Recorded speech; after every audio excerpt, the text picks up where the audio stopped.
academics, scholars, members of the public. Very much want to welcome the media in the room, and we look forward to it. Now, it is okay to look at your phones tonight as long as you don't do it too much. So if you want to engage your social media, we'd love to spread the word. Our hashtag is Year of Trump on Twitter and Instagram. We would ask you, though, both with those thoughts that you share and for the questions and the responses that you have here this evening, to do it in a fully respectful way. I think one of the things that we have seen that is most under siege in this country is the notion of civil discourse, and we here at GW, among other things, very much want to stand for that. Serious, honest, direct engagement, but always civil and respectful. And tweet away or snap or whatever you like, but please turn your ringers off. And if you can, please keep enough of your attention focused so that you can hear what's actually going on in progress. We are really looking forward to this conversation. Margaret and I had a couple of drinks, non-alcoholic, yesterday. It was coffee. So it's like, where do we begin? Well, probably a good place to begin would be with introductions. Let's do it. Shall we do that? Yeah. So, it is my great pleasure to start our introductions with someone you know, even if you don't know him, because you've probably seen him or somebody playing him on Saturday Night Live. Please welcome Glenn Thrush from the New York Times.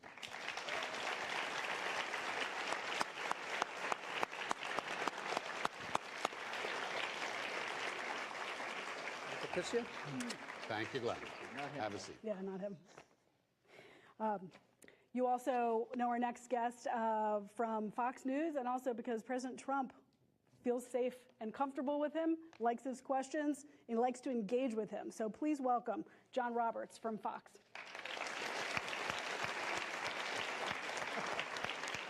Safe. How are you? Thanks for doing it. Hi, John.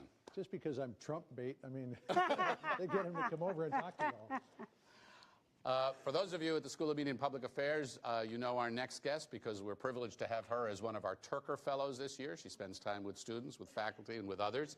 She's also very well known to millions of Americans and others around the world for her many years at the White House. April Ryan is, of course, the White House correspondent with American Urban Radio Networks and also an analyst with CNN. April Ryan.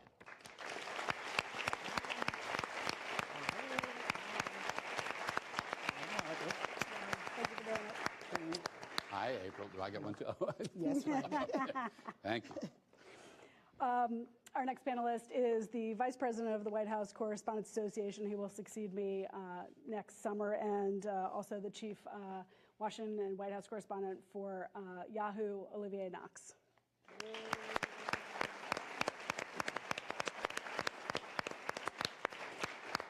Hi, Olivier. Do we have students in the room? How many students in the room? Raise your hand. Oh, look at that. Right. Any political science majors in the room? Anybody studying politics? Anybody taking a course in political science? Okay, so this person needs no introduction, but we'll do it anyway. She is a professor of political science. She has written about the presidency, about Congress, about legislative gridlock. Her recent book, her next book, is on the Federal Reserve. Sarah Binder, Professor Sarah Binder.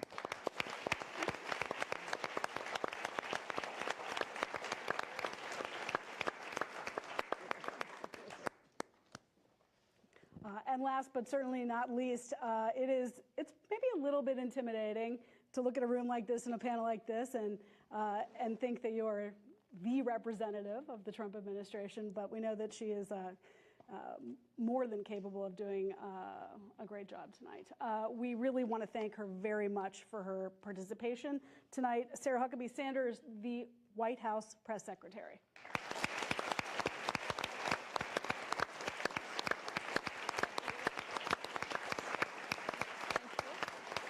Thank you. Before you sit down, Sarah, maybe you could... Already on the hot spot. That didn't take long, right? No, this is... I'm fascinated, and I think people are here too, that why you came here and what it is you want to be able to talk about? Maybe you should ask me that question in about an hour and a half after this is over. We'll see how it goes. No, I think forums like this are important. I think the ability for the administration to be open, transparent, answer questions is a very important part of my job. I try to do that every day. And I'm hoping maybe this crowd is a little bit nicer than the one I sometimes face. You brought a few of my friends back here, but I think this is, again, a great opportunity to talk about some of the things that we've done over the last year and hopefully have a friendly and fun back and forth conversation. We want to understand how you go about your job, how you view your job, and how you think your boss is doing his job. So I'm looking forward to hearing you respond to that. Oh, good. I've got some time to think then on this. All right. Well, and we pegged tonight's event, or we got as close as we could, to about a year since that historic election last November. Of course, on November the 8th, President Trump and you will be somewhere in the middle of a 12-day trip across Asia. So tonight is an opportunity to assess all of the changes, not just to the White House, but to the political landscape, to the way journalists and presidents interact, and perhaps some comparisons between the campaign and the way President Trump has governed. So I know for my part, I'm very interested in hearing your thoughts on that. Yeah, I think it's going to be a great night. Excited. Thanks for having me. Join us. Thanks, John. So as I mentioned, what we'll do is I'd like to start by posing a question, and Margaret and I will take turns with this to each of you to get the conversation going, and then we'll open it up. As I said, and mentioned to the audience, they'll join us in the questioning a bit later. So, Sarah, let's start with you, since we're taking stock of things. The president made big and disruptive promises as a candidate. And a lot of the promises he made, he said were going to be quick or easy, or suggested that. The wall, repealing Obamacare, which was going to happen on the first day, tax reform, infrastructure. He's had a lot of trouble with each. So in thinking about that and where he goes, this is the question, and that revolves around priorities. Secretary Mnuchin said on Fox News last week that tax reform is the top priority. We had Corey Lewandowski, you know him. He was here on campus not too long ago. He said if Donald Trump doesn't build the wall, he won't get reelected. That should be the top priority. A recent Harvard Politico poll of Republicans showed their top priority was repealing and replacing the Affordable Care Act. 53% said that was extremely important. What does the president think he could have done differently to get any of these things done? And what is his top priority now? I think that one of the reasons that Donald Trump is president is because there is such a frustration with the way that Washington functions. And I think we've seen a lot of that over these first 9 months in office. You have so many things get lost in process, and it's very hard to push things through, regardless of whether or not you have a Republican majority, particularly when it's a narrow majority. It makes it very tough to, I think, force big and bold change like Donald Trump would like to do. But we are making a lot of progress, maybe not as fast as certainly I think the president wants, and certainly probably not as much as America wants. And I think that's one of the reasons that the congressional polling numbers are so low, because there is such a frustration that it's so polarized that they don't have the ability to get a lot done. Right now, I would say the biggest priority is tax reform. We're in the heat and the heart of that. I think that we will get that done by the end of this year. And I think that historic tax cuts that the president has proposed and is pushing through will be a massive change to our economic system, certainly. Really, I think, empower the economy in a new way through these historic tax cuts, help middle-class families. That's a big priority for this president, and something I think that we're going to see happen in the next couple of months. I know I said we'd move one-on-one, but I just want to ask one mini follow-up out of that. You said that's one of the reasons Congress's numbers are so low, that nothing's been done. Is that one of the reasons his numbers are so low? His numbers are a lot better than Congress. I'll take the president's numbers over Congress any day. Again, I think that one of the reasons that you have President Trump is the president is because he is not your typical politician. They were looking for somebody to come in and change Washington, change the status quo, shake things up, and he's certainly done that. I don't think anybody could argue that he hasn't done that he hasn't been somebody who has disrupted the way that the system normally operates. Does that mean we're getting everything done on day one? No, but we've gotten a lot of things done in very short order. You have ISIS on the run. You have the economy stronger than it's been in decades. You have unemployment at a 16-year low. I mean, these are massive things that have taken place in short 9 months. And a lot of these things he's been able to do more, frankly, I think, in those 8 months, particularly when it comes to things like the strength of the economy, like the defeat of ISIS in the position that we're in, far more in these first 8 months than Obama did in 8 years. And I think that's a big progress and big steps in the right direction. We'll come back to all of that, I'm sure. Mr. Thrush. I'll go with what she said. Yeah, right, what she said. President Trump's first year, of course, has been marked by a lot of well-known and reported internal competition, some staff churn, everyone from Michael Flynn at the NSC, Jim Comey, the HHS Secretary, Mr. Price, Sean Spicer, Anthony Scaramucci, Steve Bannon, Reince Priebus. I feel like I might be forgetting a couple people, and there are a couple of people.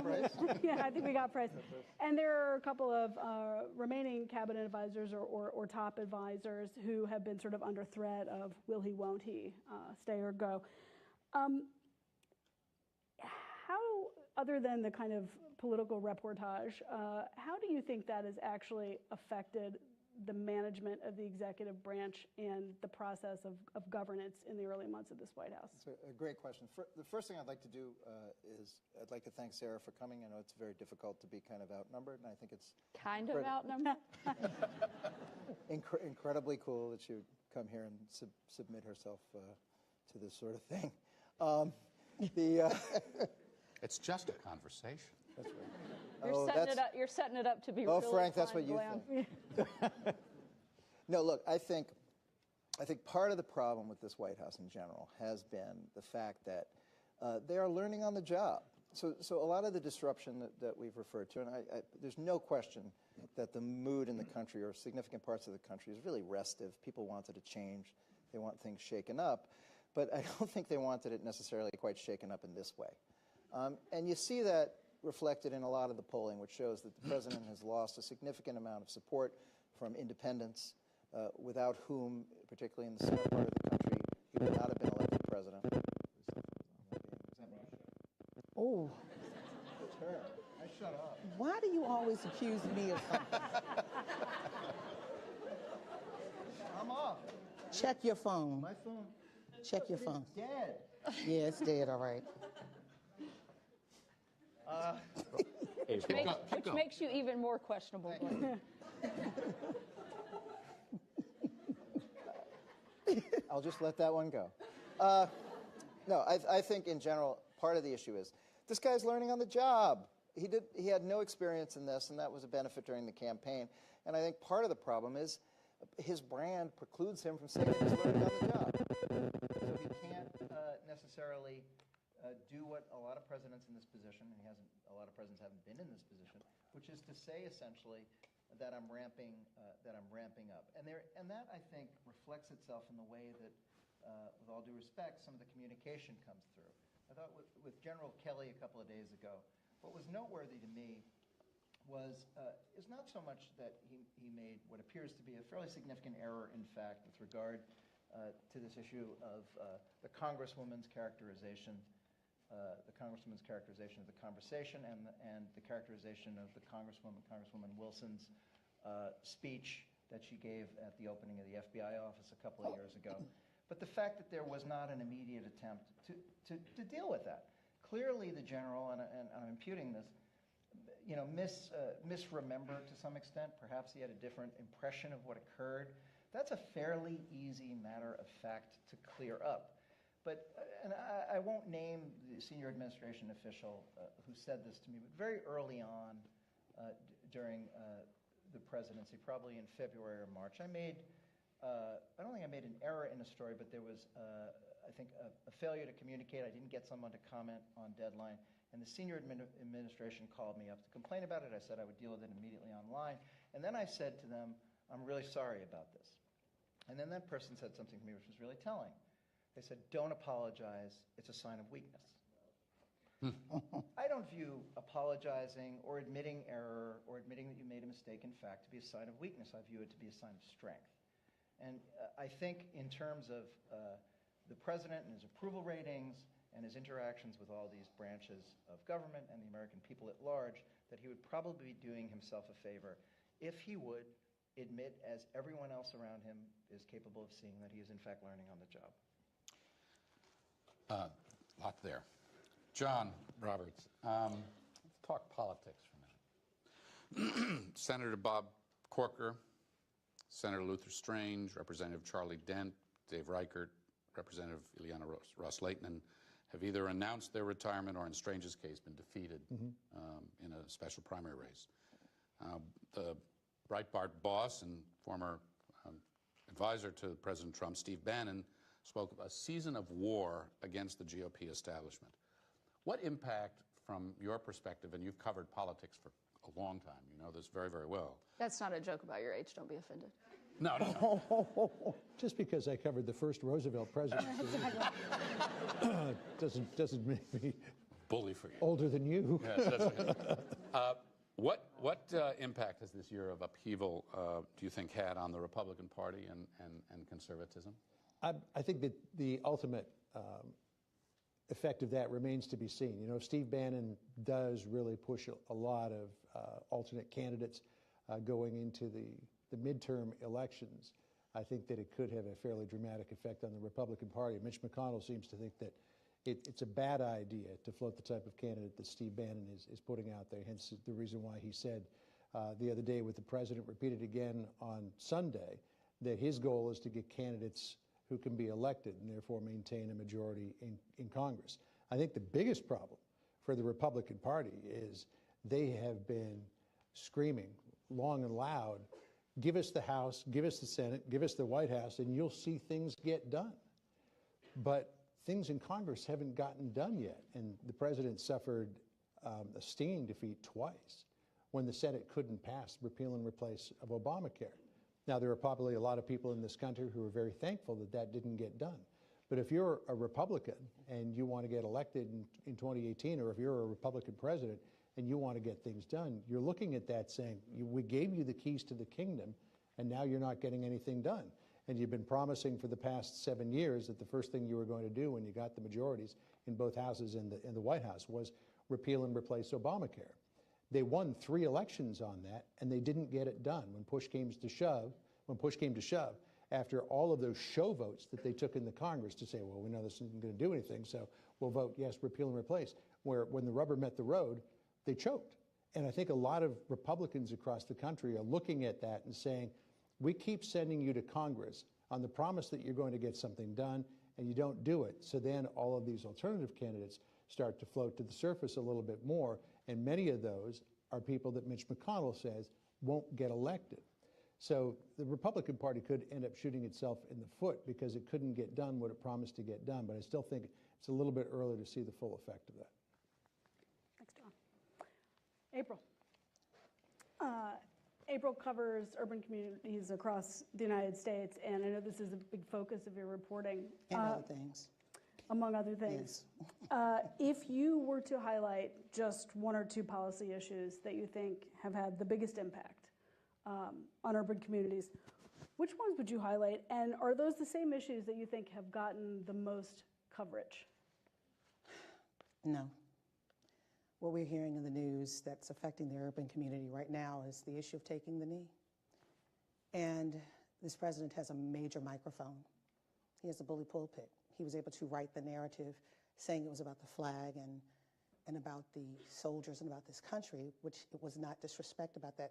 Those who are taking the knee are challenging the system that has been a problem for a long time when it comes to police-involved shootings. That issue still has yet to be addressed, and we know that the president, when he was president-elect, and also when he was a candidate, he was supporting policing. The Black community supports good policing, but they want to weed out bad policing. I think about when then candidate Trump was running for the Oval Office, and he was talking about an inner city fix. And then I fast forward to February when I asked him about that inner city fix. He talked about issues of crime. He talked about issues of health care. He talked about issues of education. And I even asked him about the CBC. And they did ultimately have a meeting. But a lot of those issues are still yet to be dealt with. When it comes to issues of crime, there's a big problem. And the Congressional Black Caucus is talking about this right now. The Trump administration now is dealing with or in the midst of working out this plan, which the CBC considers Hoover-esque, where if you are self-identifying or black identifying and protesting, they are now getting a file on you. You now have a file. And that's very Hoover-esque. So when it comes to the issues of education, you know, let's talk about HBCUs. That still is floundering. There were 122 HBCUs. Now there are HBCU, 100 historically black colleges and universities. Many of those schools were formed. 9 of them right now celebrating 150 years. And when you think about when those schools were founded, they came out 150 years ago. It was 2 years after the Emancipation Proclamation, when black people were told that they were free. We could not, and forgive me, but you know, we could not go to schools with white people. Betsy DeVos got the whole thing wrong, in that we could not at that time go to schools with white people. And for slaves to build brick by brick to educate their future, that was a lot. And then to play with this, or not play, but have it floundering. Many in the African American community are very upset about that, because that is one of the key pieces for African Americans to propel into the middle income status. So there are a lot of issues that are still on the table. I'm waiting and listening for some of that, for some of those issues to come around. Education, crime, we haven't really heard about the crime yet. And the Affordable Care Act, ACA. Yes, it has problems. ACA, the Affordable Care Act, better known as Obamacare, that Republicans gave to President Obama, and he embraced, saying, yes, Obama cares. The issue was trying to help the least of these with insurance. Yes, you had high deductibles. Yes, you had some issues. But there's a strong concern within the black community that with this new round of executive orders on what's to be done, it's going to affect the least of these. So when it comes to issues of urban America, the jury's still out, but it doesn't look good right now. If I could, I'd just like to jump in just to clarify something, particularly on HBCUs and education.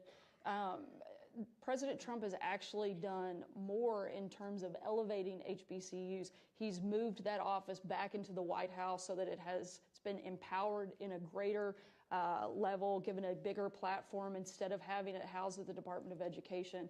They have committed to the funding. There's no floundering on that part. And furthermore, on education, one of the things that I think is very helpful is the idea of school choice, which is very popular within urban communities because it allows students to move around. And he has been a champion for that, as has the Department of Education Secretary Betsy DeVos. So I think those are actually ways that we are taking bigger steps. But on HBCUs... And look, this wasn't a problem that was created overnight. We're not going to be able to fix it overnight. But we are taking very big steps in the right direction to move that ball forward and to empower those communities and to do more and kind of open up that conversation. So if I may, the HBCU presidents, which I've talked to, I polled many of them. They were told that when they came in February, at the end of February, they were told by Steve Bannon that give us a list of what you want.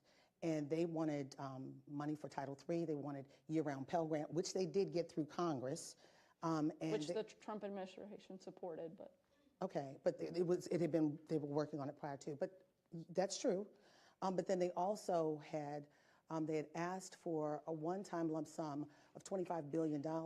And then when they heard what the president said about the budget, about giving to HBCUs could be unconstitutional because of race issues, that really made, I mean, the president did say. That's not actually what he said, but it's fine. Okay, well, what did he say then? Do you have a response to that? Because I want to move down, and we'll come back to all of this. We can come back to all of it. I think the broader point is that you want to launch these very generic attacks against this administration when we've actually done a lot of the things. Did everything on that list get completed? No, but several of those items did, and we're continuing to work to move and complete more of the things on that list. But before we go, I didn't attack. I just gave you, I'm not attacking. This is civil discourse. I'm laying out what I was asked to lay out. And look, this is where you get to, because you have policy pronouncements and then you have details and you have interpretations of same. So lots to pursue. We're not going to get to everything tonight, certainly. But Olivia, let me come to you. I mean, we heard from Sarah earlier, and dead on, right, that this president was, and John, you were talking about this. This president was elected as an expression of discontent at the way Washington has behaved. I like to say, if you want to burn down the house, you hire the arsonist. And Donald Trump said, we got to burn this house down. His metaphor is the swamp. He said, I'm going to drain the swamp. How's he doing? The swamp drained? He's not doing nearly as well in draining the swamp than he is in rolling back systematically a lot of regulations, a lot of them embraced by the previous administration through executive action. And the reason that I connect these two ideas, if you go back to early April, the director of the Office of Management and Budget, a senior Trump advisor, Mr. Mulvaney, identified one core principle of drain the swamp, which is remove the influence of lobbyists on policy. Now, what we've actually seen is a phalanx of former Trump campaign aides either start or join major lobbying firms. And in places like the Environmental Protection Agency, you've seen a lot of policy devolve to people who were lobbyists and who may shortly return to that profession. So I want to connect these two ideas because on the one hand, no, the swamp's not drained. On the other hand, without the expertise of a lot of these folks from industry, you would not see one of the signal successes of the Trump administration. It's something that doesn't get as much coverage maybe as the latest tweet, but it's a very, very important story from this administration, which is that systematic, methodical rollback of executive regulation. We'll talk more about that. The other Sarah, Professor Binder. Let's talk a little bit about what it means for President Trump to be a Republican this year. He has seemingly had a lot of tension with the Republican-controlled Congress, even though there's one-party control.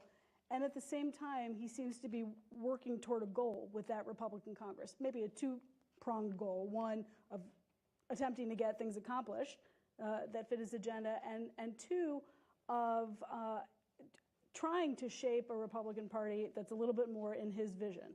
And I guess I wanted to ask you why you think that tension exists, and also, he ran as a Republican, but do you see President Trump as a Republican, or do you see him as a third-party candidate or a no-party candidate? So I definitely see him as a Republican, right? No matter what the mix of policy issue is, and no matter what direction he wants to move the party, he runs at the end of the day with an R after his name, and all the Republicans run with an R after the name. So voters will see them as Republicans, regardless of the policies, really, the differences amongst the party. I think the problem here is that precisely what you put your finger on. It is a fractured Republican majority, and those fractures were here before the election, but we didn't notice them so much in the minority because they really weren't responsible for governing. They had someone else to be against. Yeah. And so now in a position of control, they have to deal with the fact we're in a polarized system. The two parties disagree about what the problems are, what the solutions are. It's a small majority. It's fractured. And they really are looking to the president to kind of pave the way forward. That's a role presidents often can play because they have the political, broad public stature to do that. You don't have to be a policy wonk to play that role, but you have to choose a position. You have to use your bully pulpit to maintain the party's position. Fellow members of your party, again, even if they disagree with you on policy, they need to be convinced that because you're behind it, they should get behind it too. But you have to choose an issue. You have to choose a position. And I think many, judging from reporting, many lawmakers, Republican lawmakers, aren't quite sure where the president stands on any given issue. And that's complicated, building a majority, because majorities don't just happen. They have to be built. Do you think, quickly before we move on, that any Republican president, had one of the other 16 emerged as the nominee and then won, do you think that any Republican president would have actually had a bit of trouble governing as the leader of this Republican Party?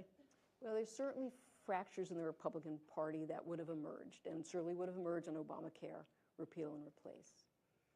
Tax reform, I think we'd be seeing similar issues. The question is, could another president, different president, really set the agenda and stick to the agenda and make clear and put all resources behind that agenda? And do they have the public stature outside Washington? What's their public approval, right? Do they have what we call in the business, political science business, right, the power to persuade? And your persuasion as president depends on how people in Washington see you. Early wins, they have reason to get behind you. Public prefer you, broad public, do you reach out? That's going to build your public prestige, and that's what presidents can use. That's what I think we could imagine another Republican in that position with the same fractures might be making more progress, but it's still a pretty fractured majority. So let's open the conversation up then to the group. I mean, a lot of you have talked about the different nature of this president and presidency, about some of the political exigencies that exist. You've talked about the swamp that they came in and up against. You've talked about being very new at this. I mean, obviously, Donald Trump was not in government. You've talked about the things that have been done. In looking forward and in thinking about what's been done over the past, what has the president learned from this year? How do you see him taking those lessons and applying them to be, frankly, more effective at getting some of these things done that haven't been done, broadening his base as opposed to merely playing to his base? And to all, how would you assess some of what you have seen and what needs to play out? Sarah, why don't you start with that? There's a lot of questions in one. So I broke my principal rule of asking one question at a time. So I She's apologize. used to that. I'll try. That's right. These guys break that all the time. So How about what the president has learned in his year in office? I think a lot of it would be on the relationship development side. I think that he has Well, done. he needs to have more of them. Well, I was actually going to go the opposite way. So fewer of them? So, particularly, no, on the foreign policy stage, I think he's done a very good job of developing relationships with a lot of key partners and allies. Particularly, I think you look at the Asia trip that we're getting ready to go on. He's developed very strong relationships with Abe, with Xi, with a lot of the leaders that are really helping grow the amount of pressure that's being put on North Korea, which is one of the greatest threats I think that our country faces today. But I'm talking about being legislatively effective here in Washington, what he's learned and what he's... Well, I didn't know you were speaking specifically legislative. You're kind of a little broad of lessons learned. Legislatively, I think to take a bigger role of engagement. In healthcare, he did towards the end, but not as much on the front end. And you're seeing that happen a lot more with the tax reform, tax cut plan that's being enacted, very much forward-leaning, far more engaged very early on, and kind of laying out the parameters and laying out the foundation of what he'd like to see in that plan, working directly with members of Congress to develop that plan, and then really helping drive that through to completion. And so I think that you look at kind of the process from healthcare to the process that is being put in place for the passage of tax cuts. I think those are pretty different approaches, and certainly we're already seeing, I think, more success already to date on the momentum and the forward progress on the tax cut. I think that the president has discovered over these last 9 months that he can't rely on members of his own party to get things done. And if he reaches out to the Democrats, he might get a couple of things done, but I think he has to be realistic in that they'll stick the knife in his back the moment they get the opportunity to on a number of different issues. The Democrats will. The Democrats. What about the Republicans? No, the Democrats stick him in the front.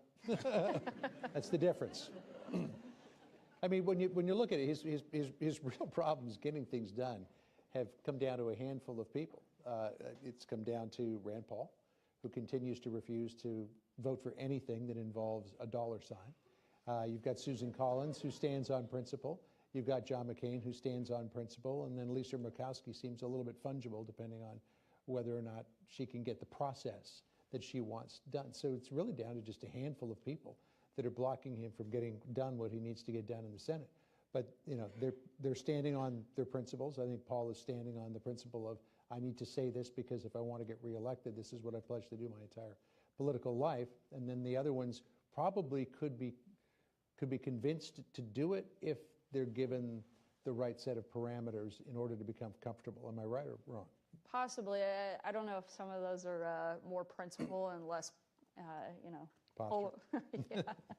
Posturing might be a better word. Sarah, the president tells us quite a bit how great things are. I want to hear from you the defining moments on the negative side. There are always positives and negatives with every presidency. The defining moments in these 9 months, and if you could give us a look into that, and also, is this week a defining moment in these 9 months for this president? Is this week a defining Yes, moment? as it relates to Niger. I would not say that this is the defining moment. I certainly think One of many or a defining moment. I wouldn't characterize it as that. I think the media would like for it to be. They want to create a narrative that I don't necessarily agree with.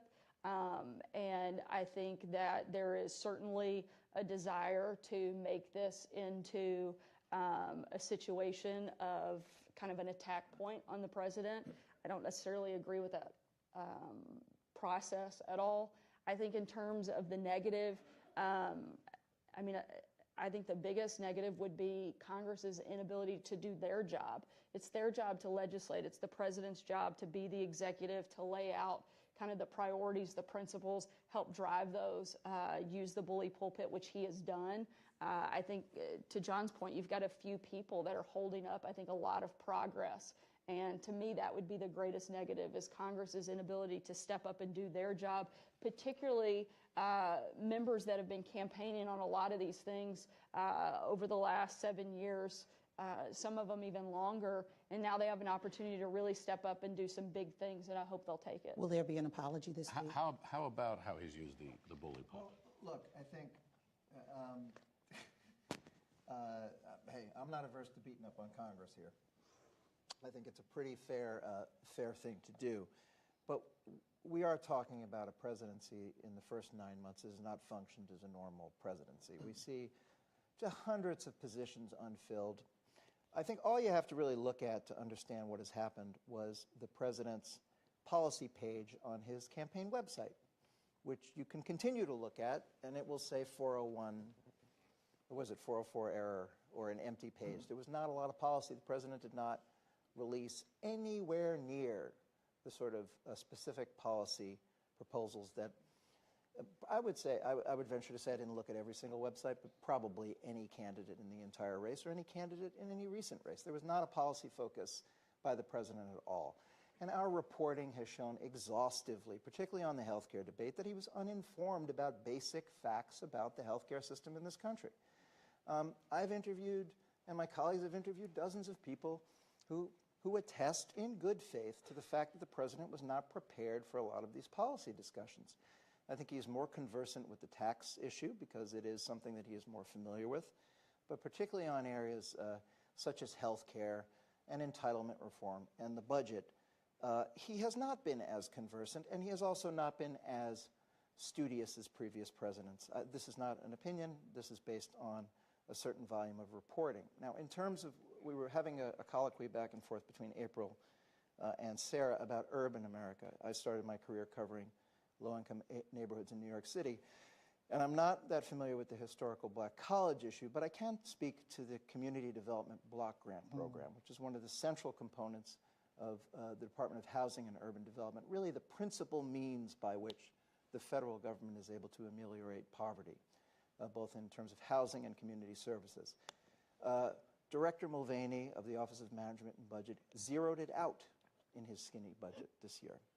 So the block grants were zeroed. Congress will definitely restore it, likely to par. But in terms of his commitment to urban America, I think the Community Development Block Grant, people like Tim Scott, the Republican senator, African-American Republican senator from South Carolina, has identified that as well as a defining issue. So I think while we're talking about there's a tremendous amount of dysfunction in Congress, and they certainly didn't deliver, particularly Paul Ryan, more than Mitch McConnell, because Paul Ryan, remember, set the order of battle with Reince Priebus, the president's first chief of staff. But I would say a fair amount of responsibility in terms of this gridlock and dysfunction rests on the president. I'd like to throw out a question about U.S. leadership in the world and if or how the president's approach to that or take on that has changed since he first took office.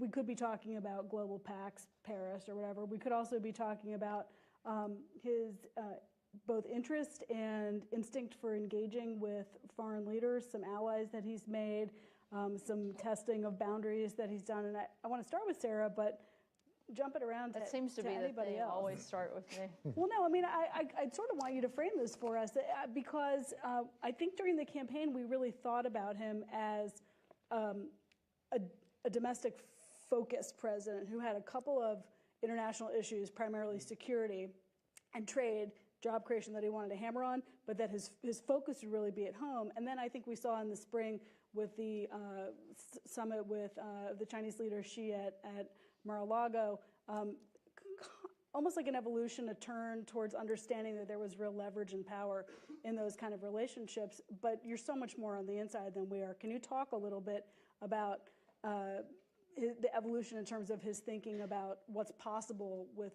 foreign relationships? I think ultimately there are a lot of different kind of aspects to the foreign relationships. One that you mentioned, trade. The president's very focused on making sure that the trade deals that we have are good deals for American workers. I think he very strongly feels that in the past, a lot of the deals have benefited other countries over the American worker. And so he's really tried to put an emphasis in negotiations to make sure that whatever trade deals we have in place benefit that worker. One of the other big places, I think, is putting pressure on countries like North Korea. And I think he's really done a great job of developing relationships and strengthening existing relationships that we have with allies and partners like South Korea, like China, like Japan, to really help put additional pressure on North Korea.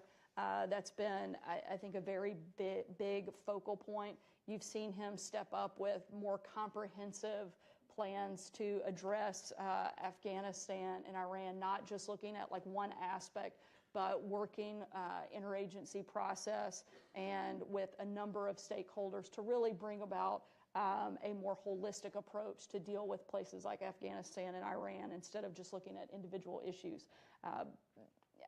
That first trip, I believe a couple of you may have been on his first foreign trip, that was very historic moment in Saudi Arabia and the speech that he gave to, I believe it was like 68 Muslim majority countries, bringing a lot of those individuals in to really talk about working together to combat terrorism. That was a historic moment, something that had not been done before. And I think a lot of that was a big kind of transition point for the administration, and certainly a big PowerPoint of the first few months of him being in office was that speech and that moment, and the collective countries coming together to really for the first time say we're going to work together and we're going to look for ways to defeat terrorism. And that, I think, is probably certainly a major moment in his presidency up until this point. Jumping around the room, I mean, Russia has not been that, first of all, for a number of reasons. But also, it seems to me that just what to do with those relationships, how far to take them, and kind of for what purpose is still something that he's testing and trying to figure out. Yeah, remember, it's a two-way street. It's not just President Trump defining these relationships. These other leaders are trying to define them as well. And so back in March, I talked to folks at about 12 embassies in D.C., major allies from all around the world. And the most consistent thing I heard back was, look, yeah, we can get Defense Secretary Mattis on the phone. Sure, we can get all these other people on the phone, but at the end, and we have a really good conversation about what to do in Afghanistan. And at the very end of the call, they say, on the other hand, the president hasn't weighed in, so And that's been that's changing a little bit now, because what's happening now is the president's committed himself to courses of action that are not easily reversed. We're not talking about a tweet. We're talking about committing new troops to Afghanistan. We're not talking about a tweet. We're talking about this really complicated puzzle with North Korea. And so allies, and I would guess, though I haven't spoken to them, adversaries, are taking a different measure of this president at this point. Also in part because this White House is not as chaotic as it used to be. I mean, it's night and day between January 20th and today on every front. Or even June 20th, really. Right, Yeah. sure. There's still some issues, though, but Why don't you? But I think that would be actually very interesting, and I'd like to ask you to share some of your impressions with the audience, both on how you see and how you report as the White House is being run, and also on the relationship between the media, the press, and the White House, because that was also very contentious for a period of time. Well, I think it's changed. I don't It's think changed so. No, I'm immensely kidding. since Sarah took over. we all skip through the daisies and watch the butterflies Well, every day, so don't hold on. we? Olivier is right. Hold on a second. Olivier I is right. thought this Hold on might a get this second. going. This White House does work a lot better than it was in the early Listen, days. here's an example, okay? Here's a big contrast between the Sean Spicer era and the Sarah Sanders era. Since Sarah took over, not one person in the White House press shop has peddled me a poisonous story about Sarah. That was not true under Sean. What happened when under? I can't even describe the kind of garbage that they were peddling to, I think, a lot of us on this panel about Sean, really by personal email, yeah. stuff, trying to undermine him. That has not happened under Sarah. And so credit to you, I think, for that. But it operates very, very differently. Margaret, has the relationship with the press improved? If I can ask you and put you on the spot as the Bloomberg correspondent and White House Correspondent Association president? It's the relationship is certainly different, and I think part of it is that Sarah's approach has been to let the president approach the media as he instinctively wants to, but that there is a difference between the president's relationship with the media and the White House staff's relationship, the White House press staff's relationship with the media. I mean, you tell me if you think that's fair or not, but the temperature is certainly down. They're always, look, I mean, just for everyone who's in the audience and not in our briefing room every day, in the opening months of the administration, the show that you would see during the briefings made it seem like it was completely antagonistic and on fire at all times, and burning and smoke and people running around. It's because it was. Well, but in fact, although There was no actual smoke, I don't there's no actual smoke, although it was certainly more chaotic than it is now, the press was still absolutely always from the beginning of the administration in the motorcades, in the briefing room. There was a time when there weren't briefings, but for the most part there were briefings. People had access to go into lower and upper press to ask questions. It was. I know. I'm trying to figure out this press. It was certainly more confrontational. Are we going to have to argue with you more than we do with Sarah? Stop it. No, let me say this. Yes. Sarah goes to that, and Sarah comes to that podium, and I mean, we've had our little back and forth, but I don't, you know, it's. I guess think I'm winning her over. No, you're not. But anyway, no, I mean, no, you clearly, when Sean left, you picked up the mantle and you charged in. And I understand as a woman in that role and who you work for, you have to come out and show you take no prisoners. You do that. And I mean, it's a friendly adversarial relationship, but when you don't like something, you make it known. And I'm not, don't give me the eye up here. I should do that. Is that not? I mean, I'm not saying, but I'm not, I hear Margaret, but I've seen you give and I've seen you take. And I'm not giving you flowers or anything, but I'm just saying there is, what did you say? I said you should. I should give her flowers? Okay. Anyway, but what I'm saying is I understand being a woman in this male-dominated business, and I understand who you have to respond to. But at the same time, I mean, you know, last Monday, it was like, come to the Rose Garden now. I mean, all of us were scrambling. It is not as organized as we would like or they might like. Sometimes it's kind of chaotic. It's not as, I mean, I hear you, and I understand your I think, position well, we too, can as all president have of our WCA. perceptions of it, but you really are the most important answer here. Maybe, I mean, I'd like to hear it, and I'm sure the audience would. What is your take on both what your job is? You have to juggle. You work for the president, you work for the taxpayers, you are supposed to be facilitating conversations with journalists, but you're a public servant also. How do you weigh those parts of the job, and how do you view your job as press secretary? I mean, I think the number one job I have is to come out and provide the best and most accurate information I can give at that moment. and as give the most full picture I can of the process, the policy, and the position of the administration. And that's what I try to come out and do every day. Some days I do it better than others. Some days, I think that it's less tense than others. And some of that is based on the news that is taking place. If it's a more controversial topic, then I think the tension in the room is going to be higher. And you'll leave early. You'll leave in 5 minutes. Never left in 5 minutes. Well, maybe 10. I think that the biggest thing, too, that people may not see is regardless of whether or not, I may be at the podium for 20 or 25 minutes, I'm in the office for 15 hours in the day. And a lot of the individuals here, they may not ask their question in the briefing room, but I talk to them on the phone, by email. John stalks outside of my office a good couple of hours every day, making sure stalks you? that, sometimes it kind of feels that way. Watch that, John. Harmless stalking. Yeah. But Informational I think stalking. that the point is that we provide information in a number of ways, and sometimes that's through the press briefing. And I think that the part there that should be more focused on is helping give information to the American people directly and being able to answer questions so that they can hear those answers, because they don't have the option to come by my office as frequently to get some of that information for a story. We try to be very accessible. I think that's something that actually quite a few outlets have reported, that the president as well as the administration are more accessible in terms of press interaction than you've seen in previous administrations. That's something that we've really tried to put a big focus on, certainly in our office. But to pretend like there aren't tensions would be silly. But that's not new to this administration. The White House, press corps, and whatever administration is in power always have tension, because we have very different jobs to do.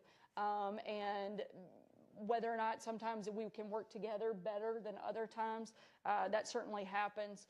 I do think that there is a greater sense of hostility that I've seen in this administration than previous, and I think that you Toward see the that administration, you mean, or in the administration? towards the administration. And I think you see that reflected in the numbers, like in the coverage. Just last week, there were reports that came out from independent study groups that several of the networks, 93% of the coverage of the administration was negative and 7% positive. If you compare that to the first 9 months of the Obama administration, it was 40-60. So for people to pretend like there isn't a greater sense of hostility towards this administration, I think would be to ignore real facts. Olivia, you want to address that for just a minute? The notion of greater hostility? Yes.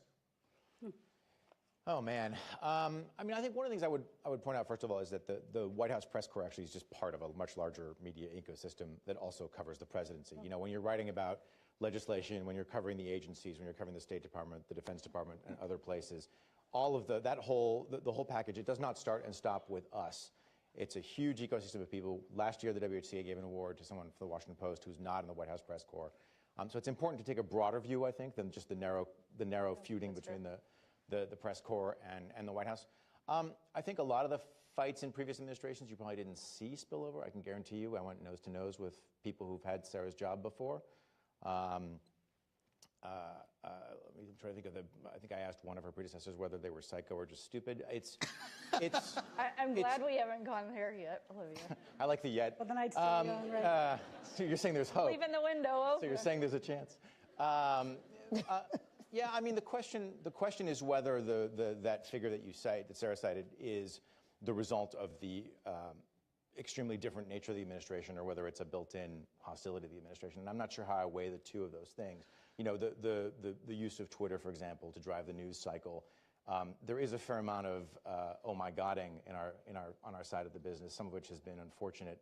You know, some people screaming unprecedented, unbelievable, and you know, some of us older folks will say, well, hold on, no, actually, that's not unprecedented. That was Every president has done something like that. I'm thinking of like asking the ambassadors to submit their resignation letters. So this is an unprecedented administration. I don't want to suggest that that this is not a mold-breaking, norm-shattering administration, but I don't know that it's necessarily, I don't know that that figure necessarily accurately characterizes the way the press is covering you guys. Let's do one more. Can I just echo really quick on that? I think it's oftentimes that it's not even the nature of the question, it's the way that a question is asked. So often I feel like certainly the question always comes from a place of like an accusation instead of actually just asking, looking for information. It's more like, you're a horrible person, please tell us why. And How do you answer that question? they actually think I'm a horrible person. So I don't know if that was for the They like the question. question. Well, I don't know, either way. I do think that the But that's tone always, matters. but Sarah, excuse me, that has always been the tone at the White House. The White House press corps, John, you've covered other presidents too, right? The White House is a political circus. The State Department is very buttoned down. We talk about policy. The Defense Department, if you're a DOD, it's a very kind of, focused, different sort of questioning. The White House is a political place. The questions always have a political tone. I'm not sure. I think there's a difference between a political tone and a hateful tone, and those are not the same You think thing. it's a hateful tone? Not all the time, and I'm not trying to like over generalize the entire like White House press corps, or as Olivier mentioned, there are a lot of reporters that beyond the White House press corps, but absolutely, I can assure you. I mean, you look at reporters, not just some of their public statements, whether it's through their stories, but you look at some of their Twitter statements, you look at some of their feeds, and you cannot read through a lot of that and not say, this person absolutely hates everything about what we're doing. And it's hard to come to any other conclusion than that when you look at so many of the personal opinions that are injected into a lot of those. And I think that's a dangerous place at times. Let Glenn and then Sarah jump in. It's very important to note that President Trump has made battling the press a centerpiece of his entire political career. He did it during the campaign trail by singling out individual reporters in the press pen. It is a centerpiece Your of news his organization entire included. political strategy. And that is, rather than I disagree profoundly with Sarah on this. Nobody hates anyone. I mean, I think the thing that I don't. the thing that has I can't speak for everybody. I can only speak for my mellow self. The president made Steve Bannon, like the second. I don't remember the timing of this. Said essentially what the president calls the enemy of the American people. Steve Bannon, what did he call us? The opposition party. Come on. This is a president who has a political strategy. Again, we know this because we have interviewed all of his political strategists.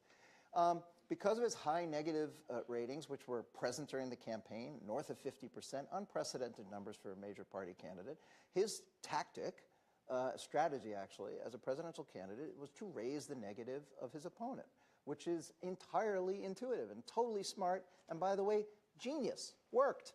He's president of the United States.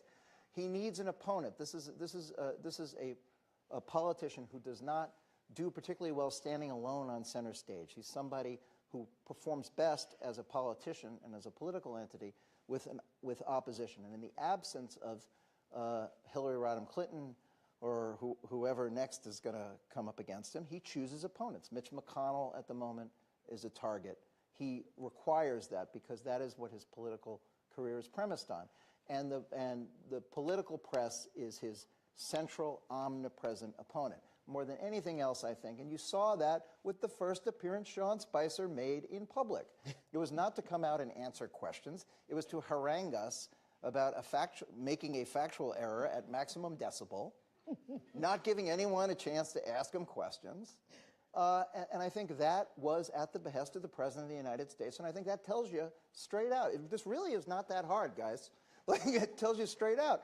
Just take Sean at his initial word. I think in Sarah's, in praise of Sarah and the way that she has handled the briefing room, I give her incredibly high marks for lowering the temperature and engendering an environment of mutual respect. I also think Hope Hicks, the communications director, has also played a really productive role with regard to that. But I think This is, again, emanating from the president's political strategy and his attitude towards the press. Sarah, you're our political scientist. Take a step back. So my only experience with the briefing room is from Saturday Night Live. So Not so then Glenn, right? But what you do the know a bigger lot picture about is here- the The reality is polarization. much better than Polarized Yeah. public. definitely seems better. You're welcome anytime to get a real view.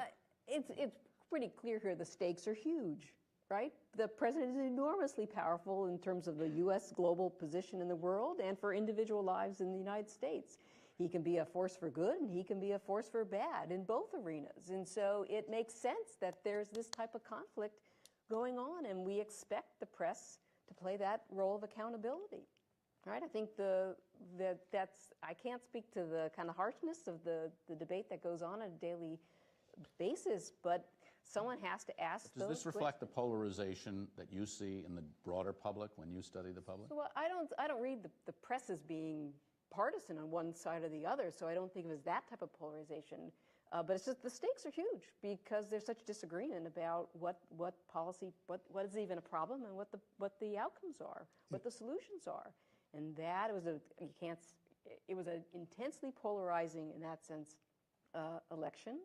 A lot of big claims made and a lot of promises made, and I think it's the role of the press to try to hold the White House accountable for what progress is being made. You know, the president, as Glenn says, has effectively used the press as a foil, as an opponent of the opposition party, whatever you want to say. But also he has tapped in doing that to a very deep well of resentment among many people in this country that they do believe that the press is biased against all Republicans, that if you're a liberal, everything you say is truth, and if you're a Republican, everything you say is a lie. I remember when I was with CBS years ago at, I think it was George Bush's second inauguration in 2004, Trent Lott came up to me, and as a representative of CBS at the time, and he said, "You people don't know what's going on in my part of America. You tell what's going on in the two coasts and you ignore the center part of the country. And one of these days, that attitude is going to come home to roost."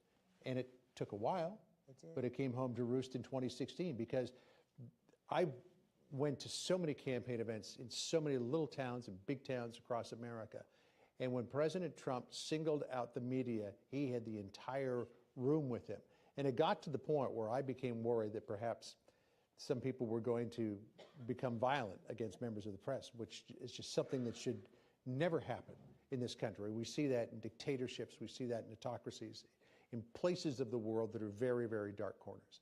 And that should never happen in the United States of America. And I think a couple of times, Sarah, I think, you know, with all due respect, he went too far in what he did. But he does reflect a very deep-seated resentment among millions of people in this country for the press.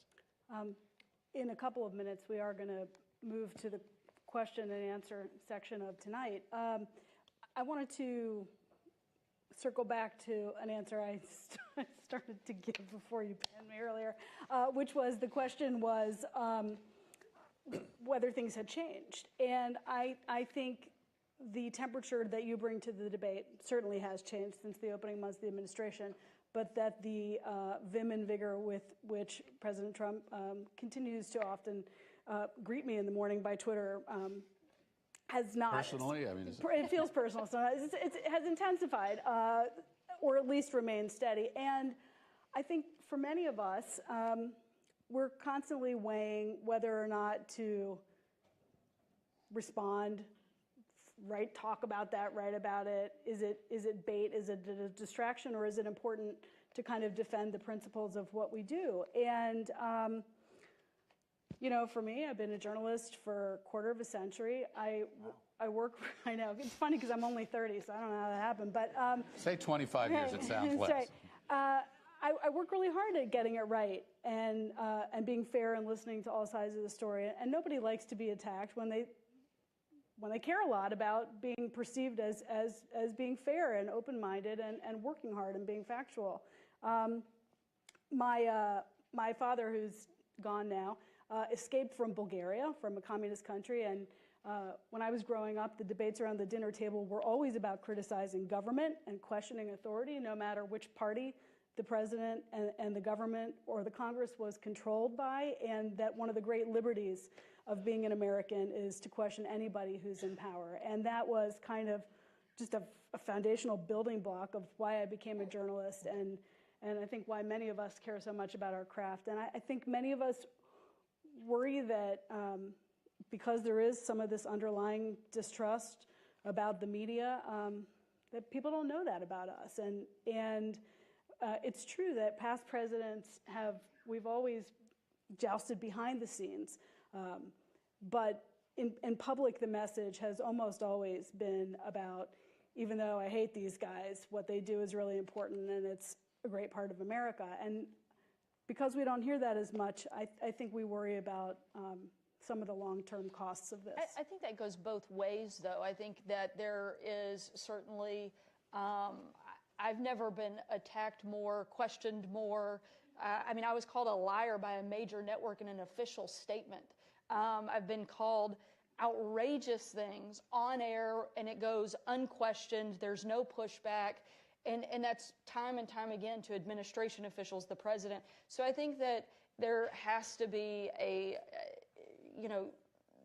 an appreciation too for our side, that we're working hard, that we're putting in hours, we're doing the very best we can to represent the administration as well. And I think that's often overlooked. Does the president appreciate the right and the need to question authority? Absolutely. Does he want to be questioned? Yeah, I think Does he want to be challenged? I think it's an important part of democracy, but I also think that with that freedom comes a great deal of responsibility, and I think that you have to have a high level of responsibility to report accurate information. And I think that is not done all the time. I've literally had conversations where I've been in a room in a meeting that included 5 people. I talked to all 4 other people just to make sure I didn't miss something. I go back to the reporter. I tell them, guys, I was in the room. This didn't happen. I talked to the other 4 people that were in the room. We all agree that nothing even similar to this took place. And they're like, I'm sorry, I've got a source outside of the White House, but close to the White House, so I'm going to run with it. We can't compete against that. And I think that there's a real disservice on both sides. And we've actually, we had a meeting today in our office to do push for things that come from the administration and particularly from the press office to be on the record. Because I think it's hard for us to argue that we want you guys to have on-record sources if we're not going on the record. Now, sometimes there's going to be process stuff that isn't necessarily an on-the-record, but if it's particularly a policy initiative and things like that, that should be on the record so from you're saying us. There will be more on the record? Yeah.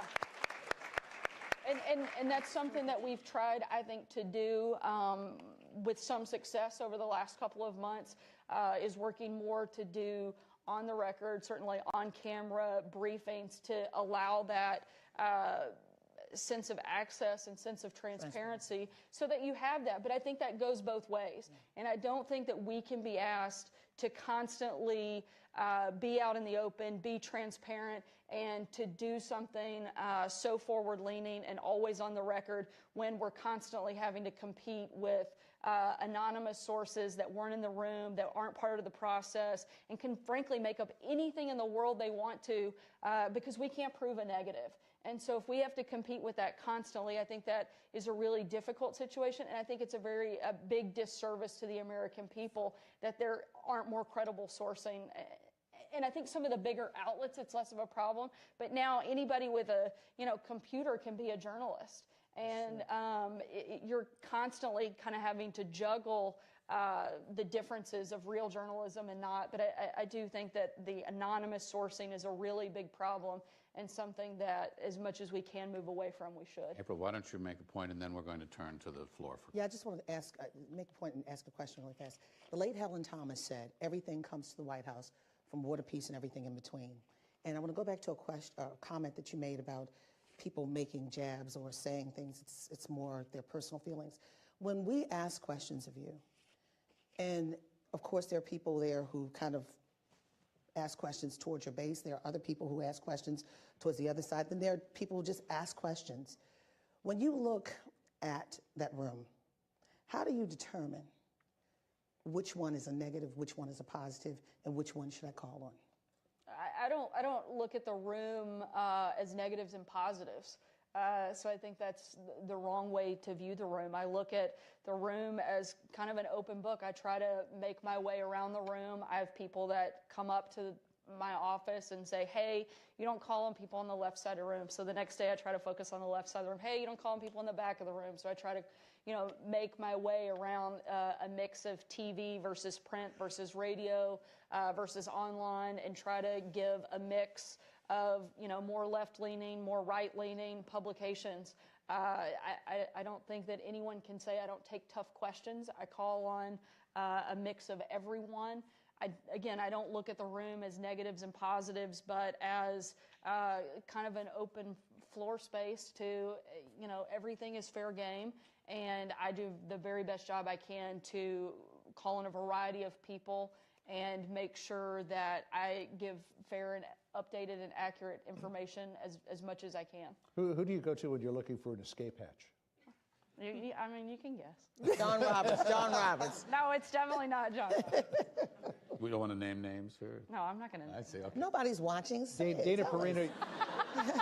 Goyle. Dana Whisper in our Perino ear. used to say whenever she got trapped, she'd go to somebody who she knew would ask about the WTO. That's only kind of funny because as in my former iteration as the White House correspondent for Agence France-Presse, I was one of the people The that WTO Ari button. Fleischer would go to when he got in trouble full on a right. domestic story. He'd look around the room, and if Goyle wasn't around, Oh, he's calling names. They're calling names. he would point to me because he was going to get an Iran story, or he was going to get a question about the European Union, or he was going to get a question about U.S.-Japan relations. So he knew he could get out of trouble on a domestic story by going to me. So I feel kind of keenly in my brethren in the sideline community. So I think we should come to the floor now. We promised that, and we've got a few hands up already. I think we got mics moving around. Okay, a lot of them. Why don't we come right down here? Why don't you move out to the aisle? Yeah, and you hang on to the mic for him. No, right? He's standing. All right. Before let you me ask your you. question, I was going to say, just let me ask you a favor. Keep your questions to questions, not speeches. Keep them as short as you can. And we will not have everybody answer everything and move it around here so we can get to as many of these things as possible. If you're comfortable introducing yourself, please do. That'd be great. And if you have a question for a specific panelist, please ask it specifically so it doesn't turn into a free-for-all. Take it away, Sarah. And if Yes. you want to ask anybody to my left or right, Okay. Sarah. Thank you so much. My name is Tudor Mihailescu. I'm a visiting scholar at NCMPA. I work on U.S. presidential speech writing. In the last 30 years, the White House has developed an institutionalized process that allows different departments to have a say in and check for accuracy the statement that U.S. president makes. And that's because every word that the president speaks has an impact all over the world.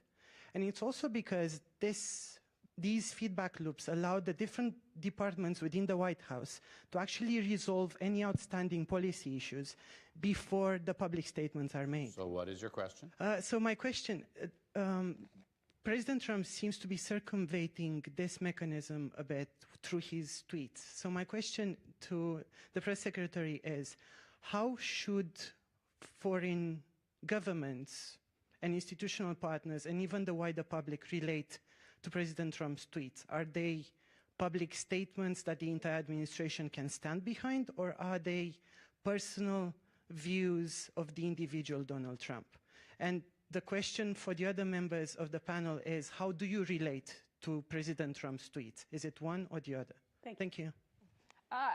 they're public statements by the president. I think that it's an important tool that he has the ability to speak directly to the American people.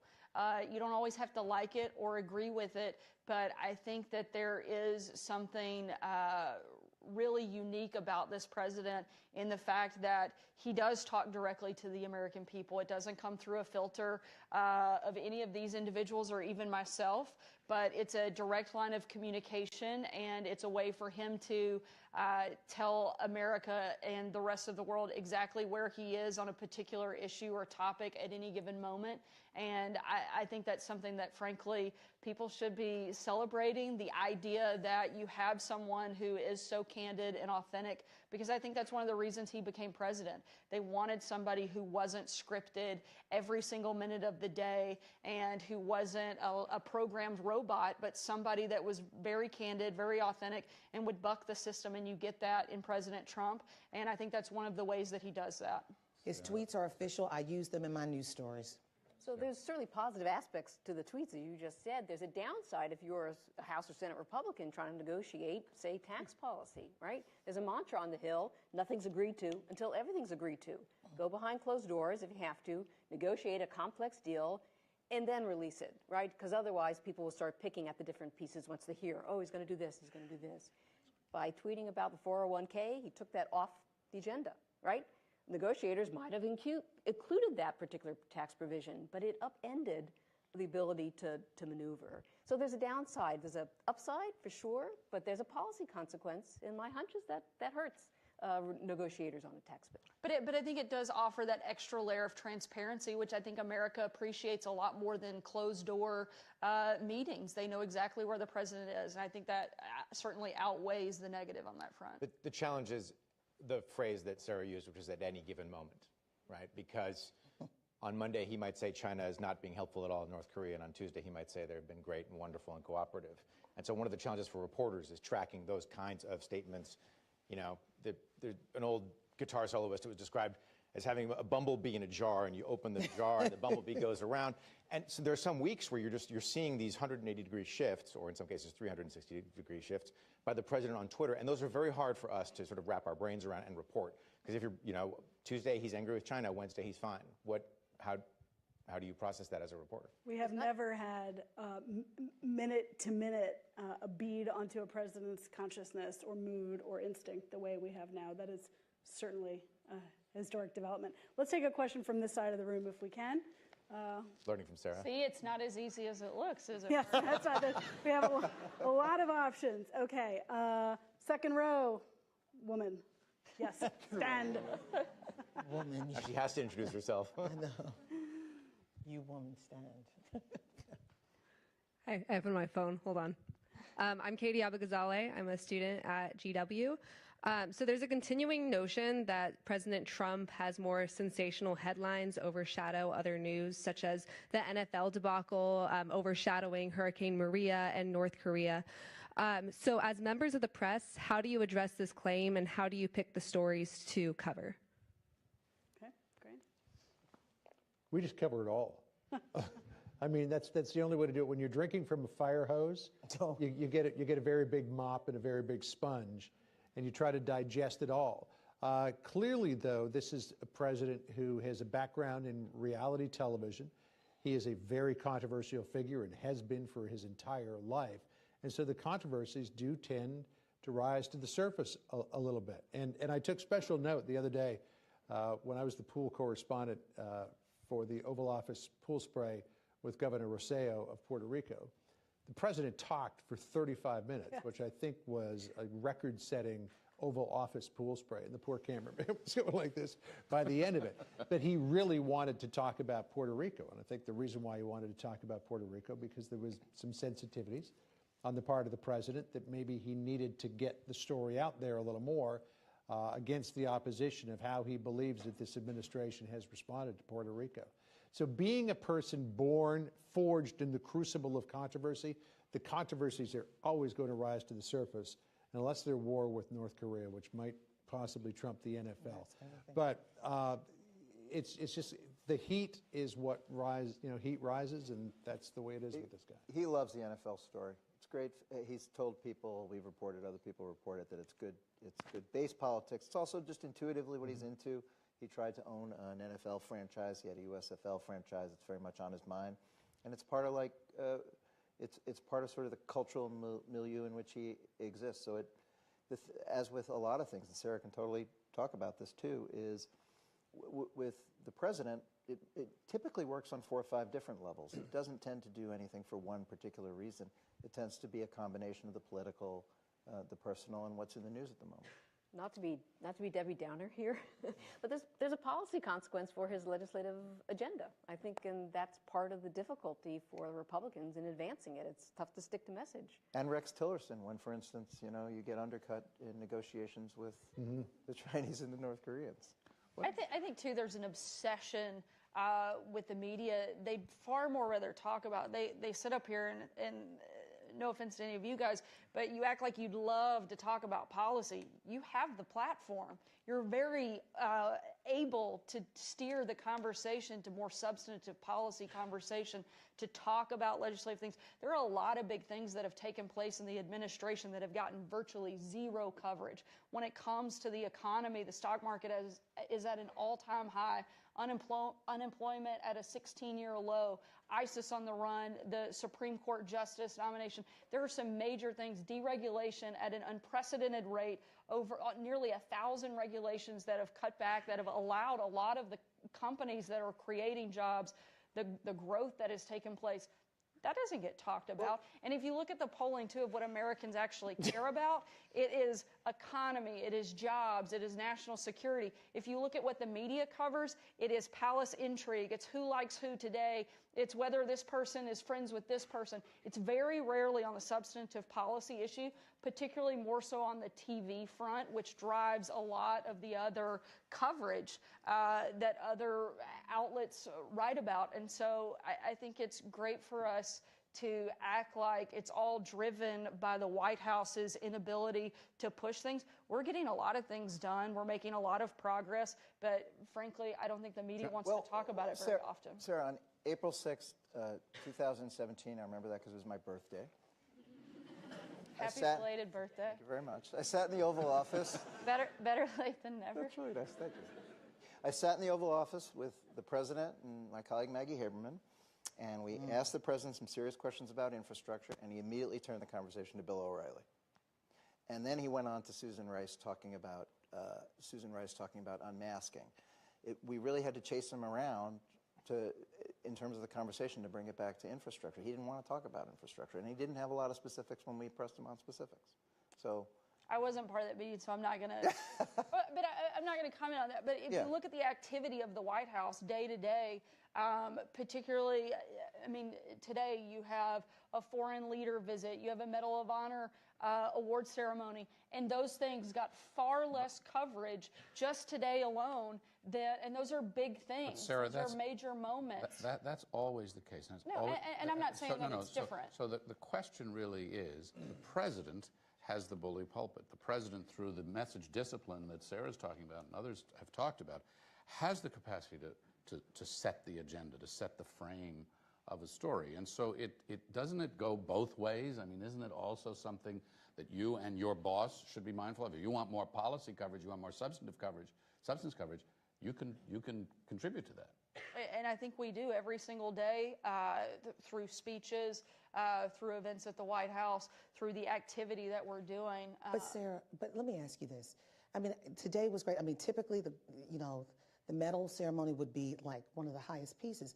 But when you have a president who goes out on Twitter and refutes what a Gold Star widow says, that's news. And it's unfortunate that the nation is gripped in that, but that's news. I think that whole process is, frankly, unfortunate. I think it is appalling that we have focused more on the process instead of the people. I think it is a real sad moment when we're focused far more on the process of what time a call was placed versus the fact that there was loss of military soldiers and that there were individuals that were killed in action. We should be talking about the heroes. We should be talking about their lives, and that hasn't been the focus. But there are congressional leaders now calling for an apology. Will there be an apology? I'm sorry? There are congressional leaders like Congressman Elijah Cummings, the African American, the Congressional Black Caucus, the women of the Congressional Black Caucus are calling for an apology from the Chief of Staff, General Kelly. Will there be an apology? I don't think that General Kelly was wrong, and therefore I don't think he should offer an apology. So where did he get that information then? He was there, and this wasn't, everyone wants to narrow this down to a 9-minute speech. This was something that took place over the course of the day, and you have 2 different accounts, and I think General Kelly gave one of the most heartfelt, raw, and emotional accounts that anyone could give. And I think he has a lot of credibility on this topic and a lot of credibility in general, given the life of service that he has lived. And I take him at his word, and I don't have anything further to add beyond that. But it was about the discrediting of Wilson. That's what they're looking for an apology for. And again, I think that the account that he's given reflects what he saw that day. And I think he has, again, the highest level of integrity, and I support him in his account of that interaction and what he saw and how he felt and what he saw take place that day. Let's go back to another question from the floor. Let's come back to this side, and we'll go over there. Yeah. Can you move to the mic, or can the mic move to you? And again, I'm going to ask you, and it's running a little late. I'll tell you what, we've had an amazing conversation. Let's go for another 10 minutes or so, if that's all right. Is that okay? Get you home to your kids? Maybe 5 minutes or so. I'll go quick. We'll call it 7. It's a really early morning. I'm sorry. Go ahead. My name is Stephen Kelly. I'm a SMPA student. I have a question for the press secretary. You say that you support the press's role in challenging and critiquing the president. What is a critique of the president or his administration that someone in the press has leveled that you feel has been valid or fair? I think certainly on the front end of the administration, we could have done a better job of providing information to the press, and I think some of that was a little bit of a learning curve. I have the advantage of being second in the administration in this position, and so I had the opportunity to learn a lot of different things, but I certainly think that we could have done a better job of information flow to help impact the stories that would reflect the administration position a lot better if we had been more forthcoming on the front end. I think a lot of that was just kind of a procedure process and us learning some of that kind of on-the-job training a little bit on the front end. But I certainly think that's somewhere where we could have done a better job, particularly in relation to the press and the media. That's where I feel most comfortable talking about where critiques might be fair. Okay, if we might be able to get 2, we can definitely get 1 more. Let's go to the back, gentleman over there. Yep, you who just turned your head backwards. Right, Mike is coming. Don't make her fall. I think you guys purposely put people in the middle of the row so that they have to run around, make it a little harder. I'd like to ask about Anthony Scaramucci, about why...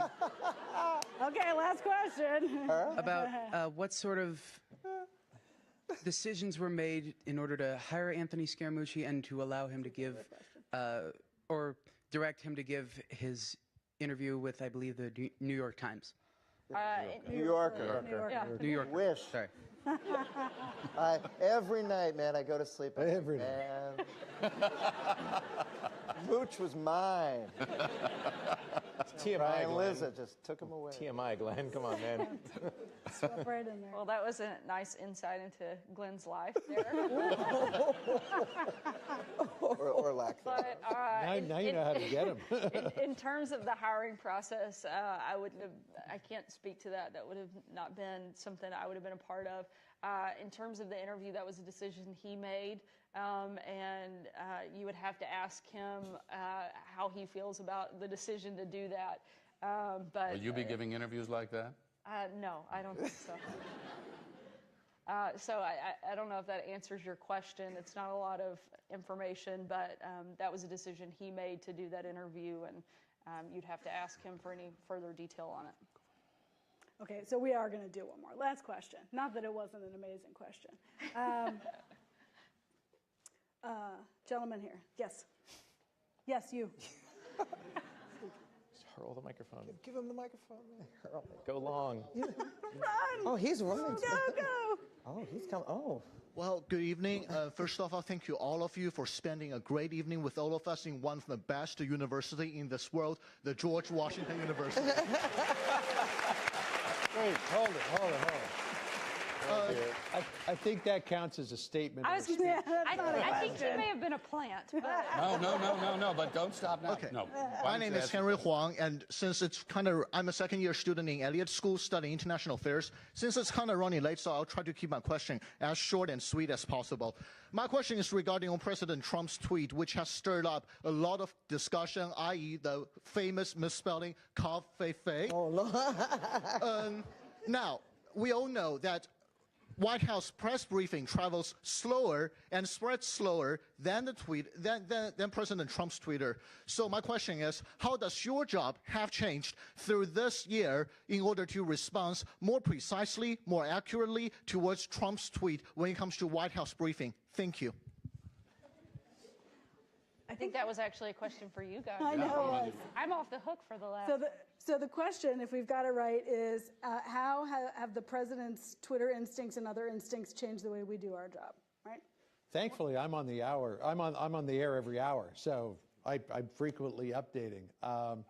You know what you've got to do is I've got 4 different alerts for when he tweets, so that I'm covered on every front to make sure that I don't miss it. And as soon as he tweets, we send out a blast to the network to show what he has tweeted, but everybody else is getting it on their iPhones anyways. And it's kind of like a running commentary almost, you know, particularly in the sometimes changeable way that he goes about his tweets and, you know, the topics that he flips back and forth to. So we just we stay on top of it, and we just get it on the air almost as soon as it gets out. Now, of course, if there's something that kind of pops out that we go, what's that all about? Then we make the call to Sarah to get some confirmation here of what the president's What is cafefe, right? Exactly like that. yeah, Exactly. like what is cafefe? He gave a fascinating interview just the other day on your network, right? On your business network.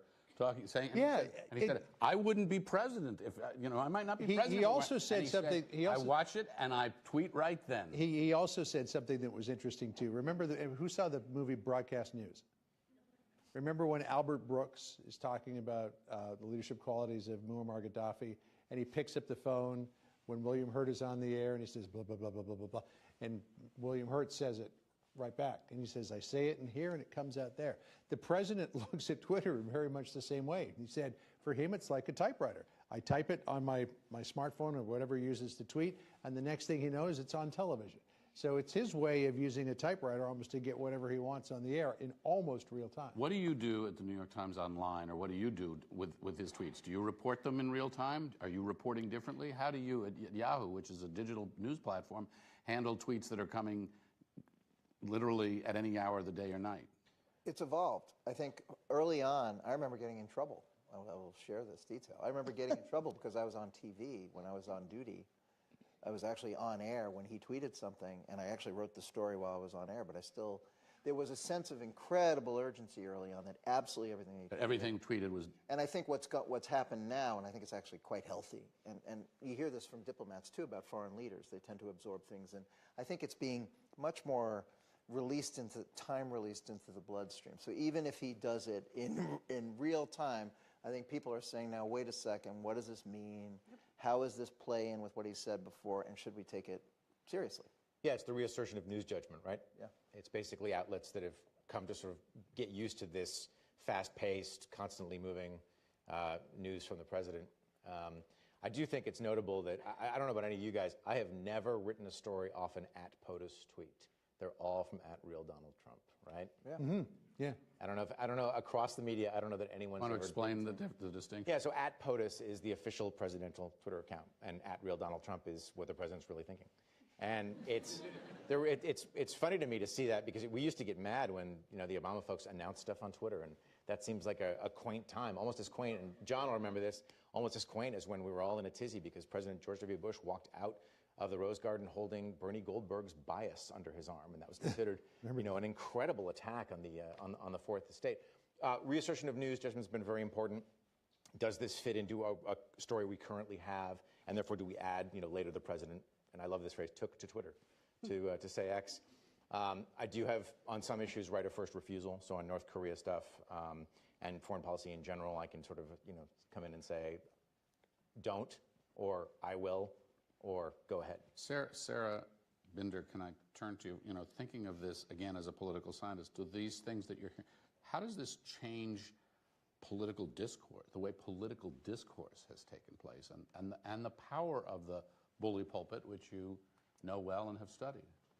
Well, I think one thing from my vantage is always from the Hill. Right? One thing we always say is there are 535 members, they can't possibly coordinate, right? And they look to the White House for a single message.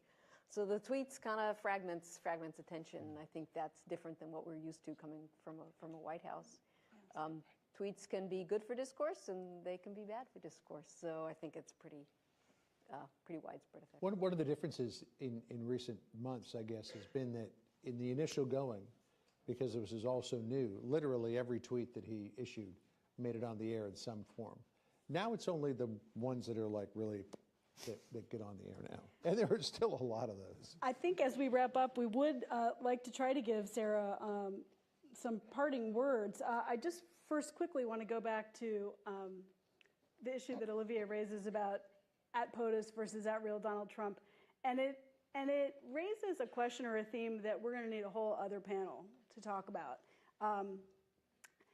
Which are some of the changes that we've seen in these past 9 months, permanent changes to the political landscape, what it means to be president, the interaction of the president with the public and the press, forever.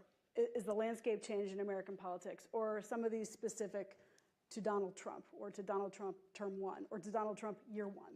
And that, I think, number 1 remains to be seen, and number 2 probably is a whole other panel.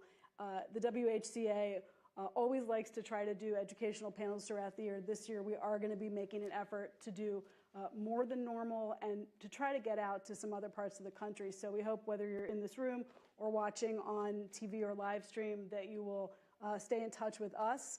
After we go home tonight, we all still have email, and we really would. And Twitter. And Twitter.